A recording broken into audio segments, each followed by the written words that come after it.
পাল্টে যাচ্ছে স্থলবন্দর বেনাপোল রেল স্টেশনের চিত্র। আমদানি বাণিজ্য আরও গতিশীল করতে 40 কোটি টাকা ব্যয়ে নির্মিত হচ্ছে 8 লাইনের রেল ইয়ার্ড লাইন। আগামী ডিসেম্বরের মধ্যে শেষ হবে কাজ, বলছে রেল কর্তৃপক্ষ। বান্ডেল থাকলে প্রতি সেনমানিতে টাকা বাঁচবে। বিকাশ সেনমানি বান্ডেল কিনে জিতুন প্রতি লেনদেনে। দিয়ে রেলপথেও বেড়েছে ভারত থেকে পণ্য আমদানি। এরই ধারাবাহিকতায় স্টেশনটিতে 40 কোটি টাকা ব্যয়ে 8 লাইনের একটি নতুন রেল ইয়ার্ড লাইন নির্মাণের কাজ চলছে। রেল স্টেশনের এই অবকাঠামোগত উন্নয়ন প্রকল্প গ্রহণ করায় খুশি যাত্রীসহ স্থানীয়রা।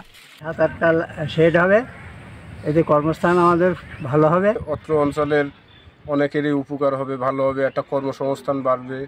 প্রকল্পের কাজ জোর গতিতে চলছে, তবে বৃষ্টির কারণে বর্তমানে কাজ কিছুটা কম বলছেন রেল শ্রমিকরা। যে দ্রুত কাজ চলতেছে, অল্প কিছুদিনের ভিতরে আর কি কাজ শেষ হবে।